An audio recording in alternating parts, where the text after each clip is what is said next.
téléspectateur yu ITV di leen nuyu di leen ziar am mbégte dellu si fii tey jii ñu am mbégte dalal Massoguy Thiandoum nekk écologiste naka noonu mu bokk ci association pour la défense la protection et la sauvegarde écologique du sud de Ndoukoumane Toubab Dialaw Ndayane ak tamit li ko wër ñoom yéen ak ñoom seen tey lu ñu fas yéene waxtaanee mooy impact environnemental bi nga xamante ni moom la port Ndayane am. ndax am na impact environnemental ndax am na étude bu sérieuse bu si jot a am askanu li nga xamante ni mooy Ndayane ndax am na si bile projet ginnaaw bi nga xamante ni ñoom nga xamante ni ñooy association bi te Massoguy Thiandoum bokk si ñoom ànd nañu si bile projet te projet bi ñu bëre wala état wu Sénégal nee na projet bu am solo la ngir mu mën a décongestionner port autonome de Dakar Massoguy Thiandoum man lay dalal jàmm ci plateau Kennu Askan Wi fii si ITV. Malick maa ngi lay fay. di nuyu seen téléspectateurs yëpp. oui di nuyu aussi sama mbokku Jalaaw. oui très bien. yéen ñangal Toubab Jalaaw. Kel Ndayane. waaye aussi sama mbokku Saafeen Dagg Xolpa Dias ñooñu aussi xam na suñu ay mbokk lañu te ñun ñoo bokk fu ñu dëkk ñun ñoo bokk le même terroir. très bien alors mbokk téléspectateurs yi ci kanam tuuti mën ngeen participer si émission bi sooy wootee si 88 628 32 32 88. 628 32 32 di jégalu baax a baax si baat bi nga xamante ni sant ngeen ni am na tuuti changement dañuy dem Mbour fekk fa suñu correspondant bi di Mountaga Kane moom teewoon na pose première pierre bi nga xamante ni moo soxaloon port Ndayane te président Macky Sall présidé ko naka noonu si teewaayu Alioune Ndoye di ministre des pêches et de l'économie maritime Mountaga Kane ci ginnaaw bi jiitu réew mi tegee xeer bi jëkk ci port bu Ndayane bu bees bi xam la ne jubluwaay bu wees bu am solo tàmbali na.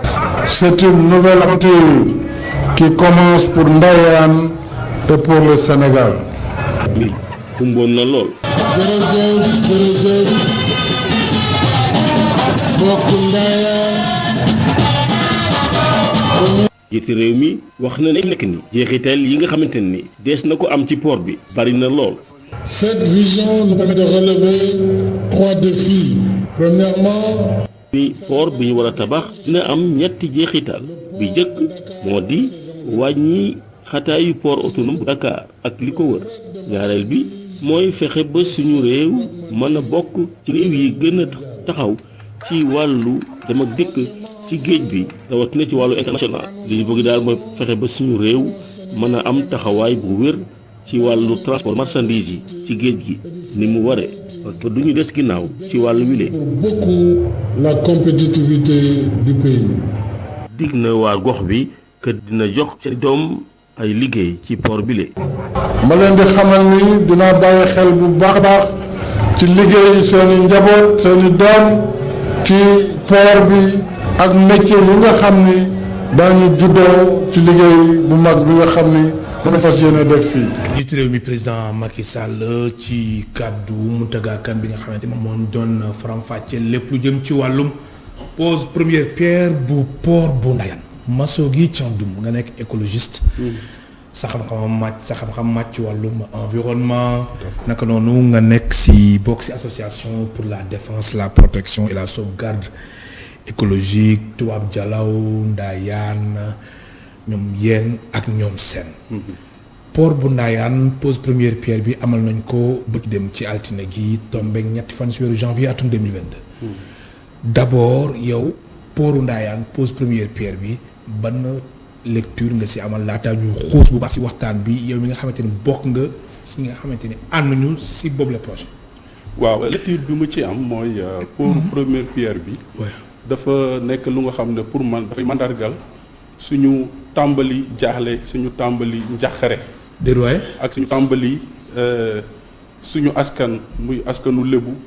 xam ne géej lañu xam. mooy napp ak dem tool. mooy napp. ñu ñëw andil leen gan gu nga xam ne maanaam c'est un monstre. déedéet waaw mais quand même Massoguy gan bi mën nañu wax ni sur le plan économique gan bu am solo la. waaw loolu d'accord nga. sur le plan économique. xam nga am na solo mais lan mooy problème bi wala yéen sur le plan écologique sur le plan de l'environnement. même sur le plan économique. oui.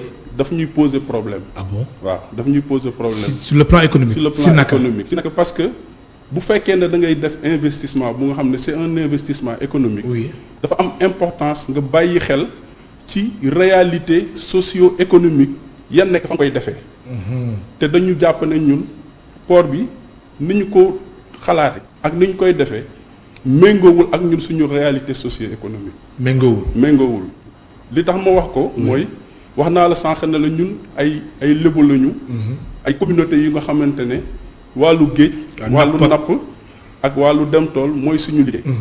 yéen 90% du secteur de l'économie c'est la pêche. nga ñëw def fa investissement bu nga xamante ne day rey l'économie de la pêche pour andi fa beneen type d'investissement bu nga xamante ne correspondre ak réalité sociale et économique des communautés locales ça pose un problème. mais quand même sensibilisation amoon na wala da nga jàpp ni askanu Ndayane askanu Ndiéyène Toubab Dialaw ñoom information yu ñu waroon am wala dëgg-dëgg lu nekk ci projet bi kenn waxu leen ko. kenn waxu leen ko man fa laa dëkk. oui. waxtaan yi waroon am. pour nit ñi xam lan mooy jeexutalu port bi. ngeen mën a adhérer. ñu adhérer wala ñu bañ a adhérer. Oui. parce que waxtaan bi nekkul pour forcément nit ñi d'accord ci. mais pour ñu xam la parce que ay citoyens sénégalais. kon ba léegi xamoo leen. am na ñu nga xam ne bu fi may wax ak yow nii. xamuñu lan mooy jeexutalu port bi. mais yow xam nga ni foo. man xam naa parce que damay dem am na ay avantages quand même. non am na fekkee ni da nga wax investissement bu pêche traditionnelle bi. xam nga investissement bu toll noonu. mënuñu ñëw ne amul avantage. très bien mënuñu ko wax mais dama ni avantage bi lan la ñuy jariñ parce que da ngay xool nit ki li mu lay andil. ak loolu bu la ko andilee yow lan la lay yàqal. surtout c'est important ñun fi ñu dëkk ak fi ñuy dundee depuis des années foofu la ñu dëkk foofu la ñuy dundee. te li ma la wax mooy réalité socio-économique yi fa am. ñun si loolu la ñu nekk. très bien alors port bi bu ñëwee. oui est-ce que mën naa yeggali. oui port bi bu ñëwee. dafay changer complètement loolu dafay transformer. ah bon suñu localité def ko leneen. muy leneen li ñu doon def. li ñu doon def di ko dundee. mu bokk aussi si suñu cosaan ak suñu aada. ak suñu processus de socialisation et d'identification notre patrimoine va être détruit par ce port. ah bon oui. seen patrimoine port bi da koy détruire. da koy détruire complètement parce que comme li ma la wax. port bi bu dee dañ ko def foofu. fii port bi nekk c'est un port en eau profonde. loolu ñu bari xamuñu ko dañu foog ne port bi dañuy ñëw def ay tabax ci tefes.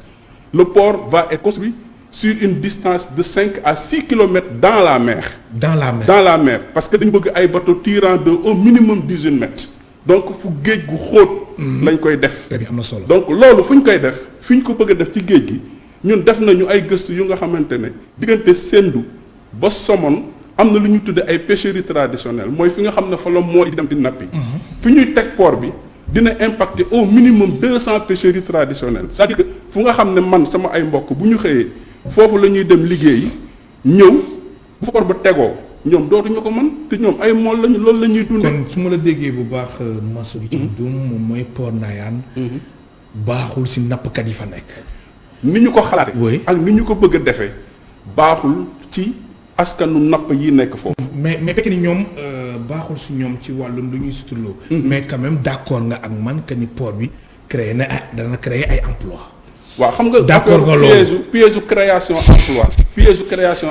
bu ñu si dugg xam nga. lu tax ñu si dugg. xam nga lu tax ndax port bi dafay créer emploi dama lay jox ay exemple yu leer. oui sama mbokku Diass. bu ñuy créer aéroport de Diass. dañ fa demoon wax askanu Diass yépp. aéroport bi bu paree di ngeen am liggéey xale yi soxlaatul ñuy génn soxlaatul ñuy dem fenn ak sàngam Diass daanaka ñaari weer yu nekk xale yi Diass baare tali bi di réclamer liggéey parce que aéroport bu amuñu fa liggéey ña fa am liggéey as néew dañuy bale wala raxas. liggéey yu baax yi amuñu ko parce que justement bu fekkonte ne port bii nii dañu ne d'accord dañ fiy def port. dina impacter. te dinañ bëgg ndaw yi nga xam ne ñoom ñoo dëkk ci dëkk bi wala ñoo dëkk ci alentour. danañ fa liggéey.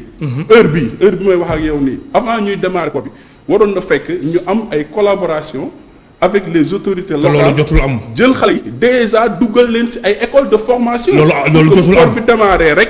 ñu jël leen liggéey. très bien loolu jotul am. loolu amagul kenn gisu ko amul. mais pare lenn li am solo. li ëpp solo.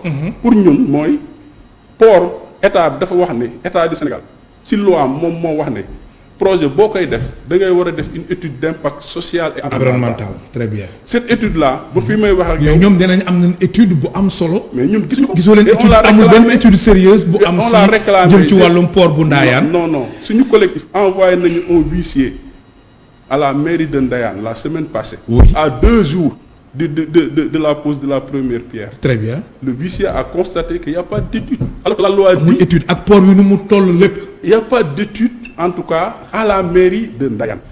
Alors que la loi dit que dañu war a def étude.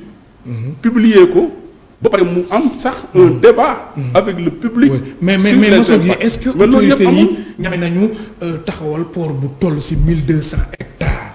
te duñ def ay impact jëm ci wàllum environnement impact boo xamante ni gëm na ci gàncax beeg yooyu. xam nga ndax port bi tolluwaay bu mu tooy nga xam ne moom mooy ëpp. xamuma port bu Ndakaaru. man xamuma ndax ñeme nañu wala ñeme nañu. mais amul. mais li ma constaté man. oui. te je l'ai fait constater par un huissier. mooy l'étude n'est pas disponible. et que les populations impactées. Oui. n'ont pas accès à cette étude. ce qui est une grave violation de la loi. mais quand même population impactée yi président Macky Sall moom tamit dalal na seen xel. dalal na seen xel naka la dalalee ni seen moom xel vraiment dina jël matukaay yu si mënti am yëpp. ba ñoom li état bi warloo ak ñoom mu def ko. Bon. oui. loolu man dalul sama xel xam nga lu tax. dalul sa xel xam nga lu tax. waa Pooru Sendou. Oui. Pooru Sendou. population Sendou maa ngi leen di nuyu au passage. Bargny. sama mbokk Sendou ak Bargny oui. ya nga xam ne dañu impacté woon ci seen port. ça fait plus de 2 ans ba léegi jotaguñu seen ndàmpaay. mais problème bi pour man. Oui. sax du nekk pour du affaire u ndàmpaay. indemnisation bi. waaw parce que boo problème nangoon nekkul foofu. ndàmpaay. yow bu nangoon ndàmpaay mooy nangu nga ne da ngay ñàkk. te man nanguwuma man ne ñun dañuy ñàkk suñu askan li ñu moom foofu. oui nanguwuma ne dañ fay ñàkk. mais Massoguy Thiandoum seen xeex bi. est-ce que weesuwul. maanaam est-ce que trop tardul. day doog a commencé. seen xeex bi day doog a commencé. mais jàpp nga ni état bi dina dellu ginnaaw. non état mën na bañ a dellu ginnaaw xam nga état. état xam nga 3 milliards bi nga xamante ne wax nañ kasi. bàyyil ma expliquer. xam nga état borom doole la. oui ñun amuñu doole. toll si 3000 milliards nga xamante ni moom la. dama lay expliquer ñun amuñu am doole si wàllum investissement. ñun amuñu doole. amuñu doole état. oui état mooy borom doole. mooy def li ko neex. mooy actuellement li muy def nii. mais yéen seen xeex dafay soogay commencé. mais ñun suñu xeex day doog mais a yéen- commencé xam nga lan moo tax. waaw mais coow ngeen ba sonn mais teewul pose première pierre am na. waaw teewul aussi mais mbir mi taxul ñu noppi ñun tamit. oui taxul ñu noppi parce que ñun dañu nekk xeex boo xam ne. Oui. c'est aussi un combat de principe. très Et bien c'est très important. Oui. Quand les individus se battent pour leur identité, pour leur patrimoine, pour ce qu'ils sont et ce qu'ils font, c'est important de les écouter. On ne nous a jamais écoutés. L'État est toujours allé seul. dem bu ñuy wax ay maire la ñuy jël. ñi ànd ak ñoom ñi ànd ak ñoom waaw wax ak ñoom def ay yëf invité ay nit fii. def ay su ko defee maire yi tamit maire yi génn ñooñu maire am na yi solo. nekk foofu maire yi nekk foofu mais ñeme ñu wax ne ñun am nañu si projet Macky Sall bon élection locale yi Macky Sall utal la wujj créer beneen liste wàcc la. Oui. on les comprend. xam nañu ñoom dañuy politique seen jàqare. et puis dañuy politique. voilà mais ñun li ñuy wax. li ñuy wax encore une fois mooy aw askan donte da nga leen bëgg a defal lu baax. Oui. da nga leen war a respecter seen àq ak seen yelleef wax ak ñoom wax ju nga xamante ne doon waxu naxa sa xandang. très bien ñoom ñu xam lii lan la ñuy jural. ñoom bu dee dafa am ci ñàkk ñu xam ne lii dañ koy ñàkk Sénégal gii ñu bokk nii. ba au départ nekkul woon Sénégal ay pàcc la woon. dañoo waxtaan bu juboon ne dañ koy def am réew. bu ñu ne dañ koy def am réew am di def ay sacrifice. royaume di Kayoor ñoom ñu nangu dellu gannaaw ne ñu nekkatuñu royaume. Siin noonu Jolof noonu feneen noonu feneen neenu. ñu ne nañ boole ñun ñëpp mais ñun fi ñu dëkk. encore une fois muy suñu patrimoine muy suñu identité muy li nga xamante ne ñun moom lañu am du ñu nangu ay nit ñëw pour faire plaisir à un bourg de naar bu jógee Koweït xaw ma Dubaï ñëw rek ne man fii laa bëgg def port ñu daal ay defal port c'est pas possible def plaisir comme ni nga ko waxee nii mais d'accord nga quand même que ni port bi am na solo. non déggu port bi nee naa la vraiment dafay décongestionner port autonome de Dakar. d'accord nga si loolu même pour décongestionner port autonome de Dakar am na yeneen possibilité. Comme la vous vous rendez compte que ce port là est le 3e port qu'on va mettre sur le littoral sur moins de 50 kilomètres. ñetti port sur 50 kilomètres Sénégal rek la am amul fii ci ñetti àddina. port sur 50 kilomètres. oui le port de Dakar. Oui. le port de Sendou et le port de Ndayane. Ndayane. sur 50 kilomètres sur un même littoral. avec une plateforme avec écologiste moo wax nii non avec une plateforme pétrolière à moins de 100 kilomètres si biir géej mais c'est toute la région du Cap-Vert c'est tout le littoral de la région du Cap-Vert baaxul si suñu environnement baaxul si suñu littoral baaxul et c'est très mal réfléchi parce que port bi fi nga bëgg a def am na d'autres endroits beaucoup plus appropriés techniquement pour accueillir ce port là comme dans la Grande Côte c'est une mer à eau profonde mën nañ ko fa def diggante Kayar ak Ndar mën nañ ko fa def boo fa defoon port boobu tey bu dee da ngay jël ay conteneurs parce que encore une fois port bi portu conteneur la du port boo xam ne portu napp la ay marchandises la yëpp très bien boo ko fa defee def ay corridor diggante Ndar jàpp Louga ba dem Mali moo gën a gaaw am na solo ma fàttali suñu mbokk mais malheureusement téléspectateurs yi ñu buur bi moo ne ndaayaan la bëgg pour lui faire plaisir dina boo ndaayaan moo ni ndaayaan mais c'est ça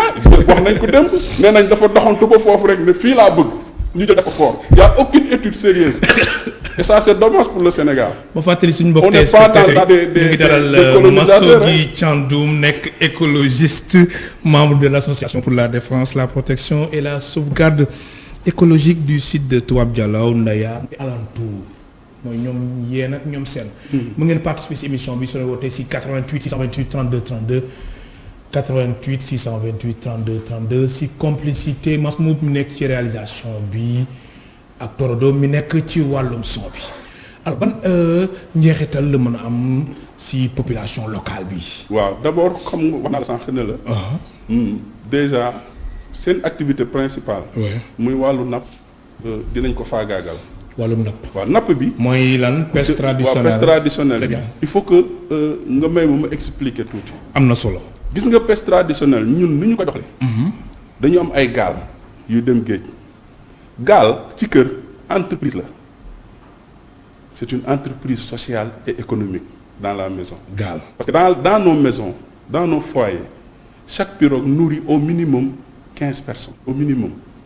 te ñaari entreprise la ñu am dañu am entreprise d'investissement mooy gaal yu mag yi gaal yi dem marée.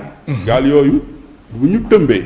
dinañ def fukki fan ak juróom dem nappi booru Casamance Guinée ba Guinée Bissau mais bu ñu demee fukki fan ak juróom yooyu am na beneen gaal boo xam ne mooy entreprise bu ndaw bi. moom la ñu tuddee gaalu tëmbateer mooy dem def pêche du jour kooku mooy téye dépense su kër gi maanaam di dem di ñëw c'est le compte courant de la maison.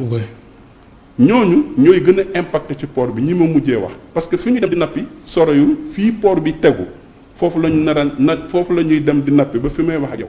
bu fa port ba tegoo dootuñu fa mën a dem.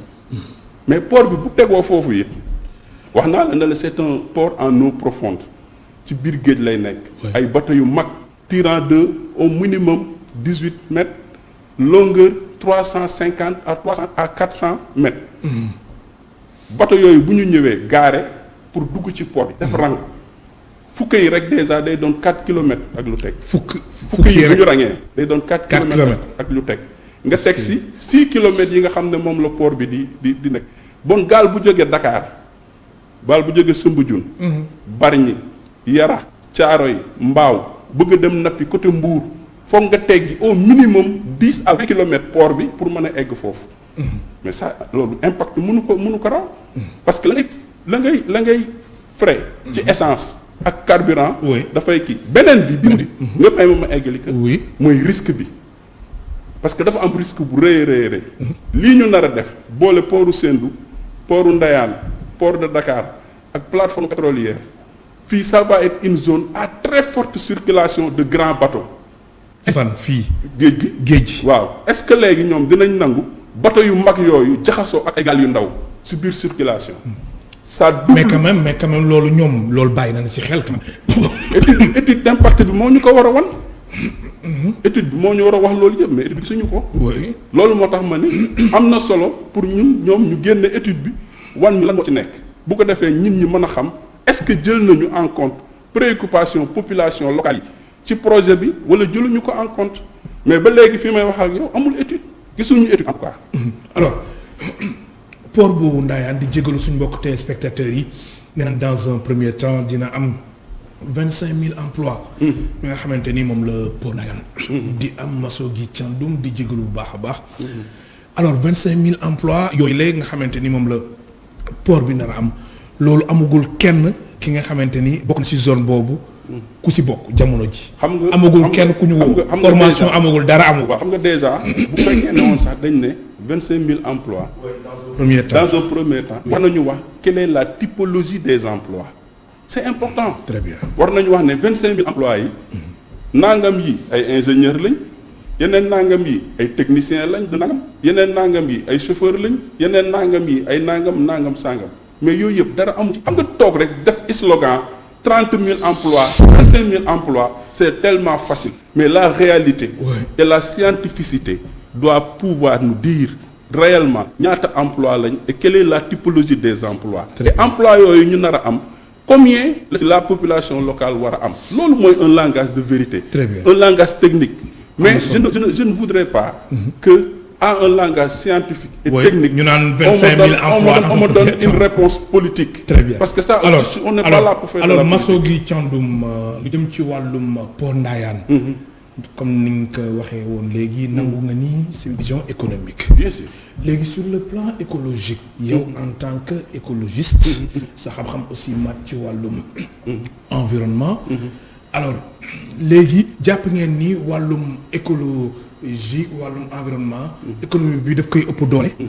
balance bi. waaw xam nga loolu boo ko seetloo c'est une tendance boo xam ne. mondiale la sax. nekkul spécificité Sénégal rek. boo demee tey ay zones yu nga xamante ne comme Amazonie au Brésil gis nga àll boobu xam ne c'est l'une des forêts les plus importantes du monde nañ koy agressé di dagg garab yi di taal garab yi di yàq àll. L'économie est en train de dominer le social parce que c'est le pouvoir des capitalistes qui est là. Gis nga Sénégal ñun li ñu dal nii ci pooru Ndayane c'est rien d'autre que le pouvoir des multinationales capitalistes qui est en train de nous imposer en tant que pays pauvre leur loi. C'est aussi simple que ça. loolu xam nañ ko xam nañ ne état du Sénégal mënul arrière mënul bañ xam nga lu tax mënul bañ parce que économiquement xaalis bañ leen say jox ñoom moom la ñu gën a gis lu nga xam ne moom mooy doon ak yelleefu askan bi ak toppatoo askan bi. donc ñun li nga xam ne moom la ñu bëgg mooy encore une fois nañu respecter population yi nañ leen jox seen ak seen yelleef nañ leen déglu ba ñoom it ñoom ñu mën a wax ak ñi nga xam ne ñooy def port bi ban jeexital moo nar a am ci seen dund ak naka la ñuy def ba wàññi jeexital yooyu bu ko defee ñu mën a dund ci jàmm parce que ñun foofu la ñu am xalaatuñu jóge fa xalaatuñu dem defi leneen xalaatuñu bàyyi suñu dëkk xalaatuñu bàyyi suñu cosaan ak suñu aada pour faire plaisir encore une fois buuram naar bu jógee Dubaï pour ñëw rek gis suñu géej nu mu rafetee gis suñu géej nu mu mel ak ni ñu ko toppatooyee mu ne fii daal moo ma neex fi la ñu war a def port ñu xëy rek ne dañ fiy def port ñu am ñu ci loolu. alors Massogi Thiandoum baax suñu mbokk téléspectateur yu ITV jëm ci wàllum richesse économique ak socio-culturelle yi yéen da ngeen jàpp ni lu ci mel ni pèlerinage catholique de Popenguine boobu dina am ay njeexital yu mu am ci pèlerinage bi est-ce que loolu mën nga ci indi ay explication laataa may yow ci yeneen parti xam nga fii ñu teg port bi encore une fois place boobu ñuy jël ak 12000 ak 1200 mètres carrés yi boo xoolee am na suñu mbokku catholique yi marche bu am solo bu ñuy def chaque année Pentecôte jógee daane ko Tëngéej kër bi dox dem ba Popenguine àndante ko ak suñu mbokku lébu yi ak jullit yi nga xam ne aussi seen ay mbokk lañu ñu def marche boo xam ne chaque année day doon marche bu rafet ñu ànd dem def seen religion ñibbise ci yoon boobu la ñuy jaar mais port bi bu ñu ko fa tegee marche bi dafa am parce que fi ñu teg port bi ci digg yoon bi nga xamante ne foofu la ñuy def marche pèlerinage Popenguine foofu la nekk. beneen bi mooy encore une fois port bi bu ñu ko defee ci biir géej lañ koy def dañuy gas géej gi ndox en tout cas ndoxu géej képp ku nga xam ne da ngay observer jarul ngay nekk scientifique xam nga ne géej bu ñu ko gasee ndox bi day avancer ndox bi bu avancer jëmul ci kaw ci biir dëkk bi la jëm. donc bu ñu gasee port bi dëkk yi mel ni Ndayane ak Popenguine ak Tubaab Jalaaw ak Yeen ak Ñangal gi ma dëkk. ndox mi dina avancer géej gi dina yéeg nangu suñuy kër. loolu it impact la bu nga xamante ne foog mu am. parce que pooru Dakar bii pooru Dakar Bel-Air bi ñu ko étendre yóbbu ko Bel-Air ci la armeeru Thiawlène ak yu bari ñu commencé raw loolu ñun fi la ñu fekk. mais justement léegi tamit lu soxal plage yu Tubaab Jalaaw. boobu tamit dina am ay njeexital si wàllum construction port bu Ndayane. yu métti yan njeexital la mën a am ci plage yi nga xamante ne ñoo nekk ci Tubaab Jalaaw li nga xam ne moom lañ ci gën a ragal te it dina am. mooy bu fekkee ne dañu gas géej gi. te ñoom si projet bi nee nañ dinañ gas géej gi au moins 6 kilomètres dinañ am benn canal maanaam canal bu mag bu ñuy gas si nga xam ne bateau yu mag yi bu ñëwee ci biir la ñuy dugg. bu ñu ko gasee géej gi dina avancé te géej gi bu avancé dëkk bi dina raw bon plage wala géeju tefes moo dootul am suñuy tefes day toj parce que géej gi day yéeg ci biir dëkk bi yàq dëkk bi. très bien alors Tubaab Jalaaw ba tey nañuy dese ni Massogi Thiandoum ak camp bu FIFA. boobu tamit yow en tant que écologiste. da nga si déceler ay jafe-jafe yi nga xamante ni port bi mën na ko jur. waaw xam nga sport boo koy def da nga koy def dans un endroit sain. maanaam foo xamante ne dafa sell. port bi li ñu calculer ñoom nee nañ un camion tous les 3 minutes un camion qui passe tous les 3 minutes cette pollution de l'air et cette pollution atmosphérique là ne rime pas avec un endroit sain 3 minutes yu nekk benn camion jàll waaw camion yi eb conteneur yi ba camion yooyu saxaar bi ñuy dégager ak pollution air bi ñuy dégager boole ak pollution bateau yi parce que bateau yu mag yi fuel lourd la ñuy consommer donc ñooñu seen pollution yëpp boo ko dajalee foofu dootul nekk zone bu nga xamante ne zone bu sell lay doon pour dund tey ñiy dem Tubaab Jalaaw yëpp dañ fay dem parce que air bu neex moo fa am parce que géej gu neex moo fa am parce que plage yu set moo fa am mais bu ñu fa defee port gasoil saleté bruit ak poussière moo fay am. très bien ba fàttali suñu mbokk téléspectateurs yi ñu ngi dalal Massogi Thiandoum nekk écologiste membre de l'association pour la défense la protection et la sauvegarde écologique tey moom nañu dalal ci émission Kennu Askan Wi. téléspectateurs yi encore une fois di jégalu bu baax a baax ci baat bi tey ñuy dalal Massogi Thiandoum nekk écologiste membre de l'association pour la défense la protection et la sauvegarde écologique ca Tubaab Jalaaw Ndayane yéen ak ñoom seen alors Massogi est-ce que inventaire jot na am ci wàllum espèces yi. waaw espèces yi nekk foofu. amuñu ñun benn étude scientifique bu complète. bu nga xam ne répertorié na espèces yi nekk foofu. parce que espèces yi dafa am ci ñaari fànn dafa am yu nga xam ne ay espèces yu nekk ci géej la. am yu nga xamante ne c'est dans la faune. li ñu observé ñun parce que l'observation aussi est une méthode scientifique. li ñu observé ñun mooy zone boobu. c'est une zone de reproduction de grands mammifères marins. man personnellement. zone bi port bi nekk port Ndayane. man personnellement gis naa fa ay tortues marines yu nga xam ne dañuy ñëw di nen ci booru géej gi. ci région de Dakar foofu kese moo ko am ba léegi. gis naa fa aussi ay baleines à bosse yu nga xam ne dañuy ñëw ay jamono dañuy ñëw ci booru tefes gi. nekk foofu pendant des jours wala des mois. ñu doog a dem def seen migration espèces yu rare yu mel ni ay tortues marines comme ni mu ko wax ay baleines à bosse mais aussi yeneen façon espèces yu nga xamante ne daanaka même xale yi nga xam ne ñoom ñoo juddu ci suñu gannaaw xamuñu ko dañ koy gis ci télé rek mais ñun gis nañ ko foofu observé nañ ko foofu donc c'est une zone qui a un écosystème extrêmement riche et important. Très bien. Et c'est une zone bu nga xam ne pour ñun loolu moo tax ñu créer suñu association parce que ñu bari dañ foog ne association bi dañ ko créer contre le port mais association bi ñu ko créer di préserver zone boobu c'est depuis Senghor. C'est depuis Senghor. Depuis Senghor lañ ko créé pour demander woon nañ sax au président de la République Senghor pour que mu def ko une zone protégée. Parce que on avait compris très tôt que c'est une zone qui a une très forte potentialité écologique et il fallait le conserver. Très bien. Alors sànq wax naa pèlerinage catholique bu Popenguine naka noonu lu jëm ci plage yu Tubaab Jalaaw yi mais tamit am na lu ñuy wax l'école des sables. Exact. L'école des sables foofu tamit am na ci ay njeexital ay conséquences yi nga xamante ni yéen ci seen gis-gis Massogi Thiandoum seen association bi dina ko apport bi dina ko jur muy lan. waaw xam nga d'abord lii andi école des sables ak zone touristique ak culturelle yooyu mooy boo xoolee document Sénégal le document stratégique pour l'aménagement du territoire au Sénégal horizon 2035 ba tey ji zone boobu le Sénégal l'a classé comme une zone à vocation touristique et culturelle moo nekk ci document yi ba léegi kenn changé wu ko. ba léegi kenn changé ba léegi changé wuñu ko donc stratégiquement la vision du Sénégal. c'était de faire de cette zone-là un pôle touristique et culturel. loolu moo tax promoteur culturel yëpp dem fa. Gérard Chenet mi ngi fa avec le théâtre de l'Engouement l'école Diarama mi ngi fa. l'école des Sables mi ngi fa. centre FIFA loolu moo tax ñu indi ko fa. ak yeneen promoteurs culturels yu nga xam ne ils ont investi dans la zone parce que le Sénégal avait considéré que c'est une zone à vocation culturelle. Très bien. Malheureusement ñu xëy rek buur bi ñëw ne fii laa bëgg ñu ne bon dañ fiy def port. donc école des Sables boo xoolee le tracé du port les premières cartes yi ñu amoon ñun.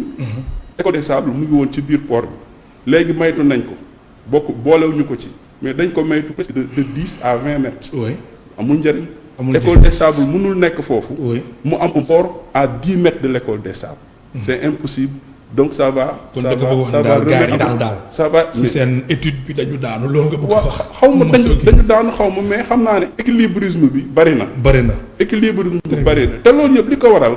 encore une fois mooy ñàkk waxtaan ak nit ñi. xam nga nit ñi. kon implication jotu si am. amul xam nga nit mën na dëkk fenn. di observer. di seetlu. di dem ba par l'expérience et par l'observation il détient un savoir. gis nga suñu mbokk lébu yi nekk fële dañu xam gi.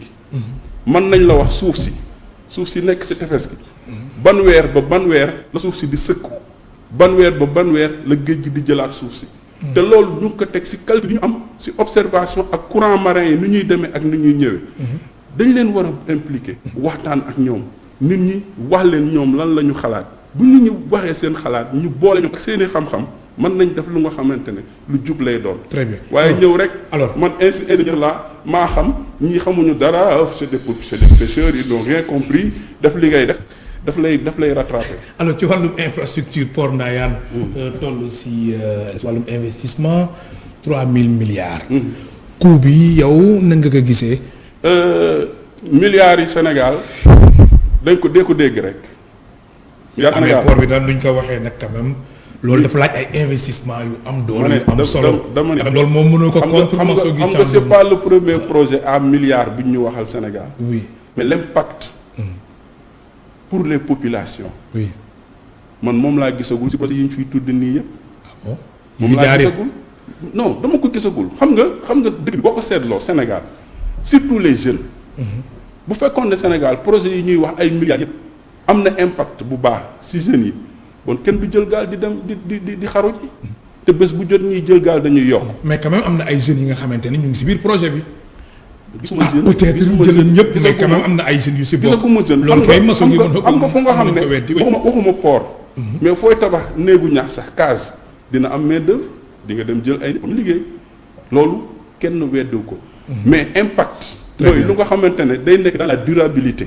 day nekk une fonction de développement durable qui peut stabiliser une communauté. ñu dëkk en paix. alors si wàllum xëy yow mii di Massougui Thiandoum.